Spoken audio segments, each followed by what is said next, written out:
சீரடி ஸ்ரீ யோக சக்தி சாய்பாபா திருக்கோவிலில் வருஷாபிஷேக விழா. நெல்லை தச்சநல்லூர் நல்மீப்பர் நகரில் உள்ள சீரடி ஸ்ரீ யோக சக்தி சாய்பாபா திருக்கோவிலில் 5ஆம் ஆண்டு வருஷாபிஷேக விழா வெகு விமர்சையாக நடைபெற்றது. முன்னதாக காலை 6:45 மணிக்கு காலை ஆரத்தி, காலை 7:30 மணிக்கு மகா கணபதி ஹோமம், சுதர்சன ஹோமம், சாய் மூல மந்திர ஹோமம் பூஜைகள் நடைபெற்றது. காலை 10 மணிக்கு பாபா மூர்த்தி அபிஷேகம், பரிவார மூர்த்திகள் அபிஷேகம், அலங்காரம் நடைபெற்றது. பகல் 12 மணிக்கு பகல் ஆராத்தி வெகு விமர்சையாக நடைபெற்றது. இதில் திரளான பக்தர்கள் கலந்து கொண்டு சுவாமி தரிசனம் செய்தனர். தொடர்ந்து அன்னதானம் நிகழ்ச்சி நடைபெற்றது. நிகழ்ச்சிக்கான ஏற்பாடுகளை விழா குழுவினர் தென்கரை முத்து, சுடலைமணி, சுந்தரம், சுந்தர வடிவில், ராமநாதன், சிதம்பரநாதன், சங்கரபாண்டியன், சரவணபவன், சங்கர், இசக்கிராஜன், அருணாச்சலம், தமிழரசி, மீனா, விழா ஒருங்கிணைப்பாளர் பிலிப்ஸ் வெர்ஷலின் ஆகியோர் சிறப்பாக செய்திருந்தனர்.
நெல்லை மாநகரத்தில் 1வது வார்டு தச்சநல்லூரில் நல்மீப்பர் நகரில் சீரடி ஸ்ரீ யோக சக்தி சாய்பாபா திருக்கோயிலின் 5ஆம் ஆண்டு வருஷாபிஷேக விழா உங்கள் ஆதரவோடு, மக்கள் ஆதரவோடு, பேராதரவோடு நன்றாக நடைபெற்று வருகிறது.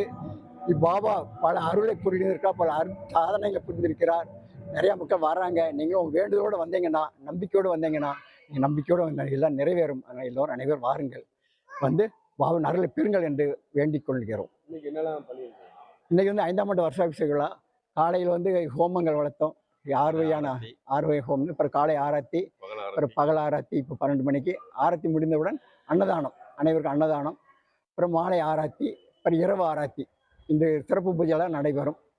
சிறப்பு அலங்காரத்தில் பாபா காட்சியளிக்கிறார். அதை நீங்கள் பார்க்கலாம், வந்து பார்வையிடுங்கள்.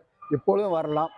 டெய்லி திறந்துருக்கோம். இது வியாழக்கிழமை தோறும் அன்னதானம், 2 வேளை அன்னதானம். மத்தியானம் போடுறோம், நைட்லேயும் போடுறோம். அதனால் பகல் வியாழக்கிழமை எல்லாரும் வரலாம். உங்கள் திருவிழிக்காரங்க எல்லாருமே வாருங்கள். நன்றி.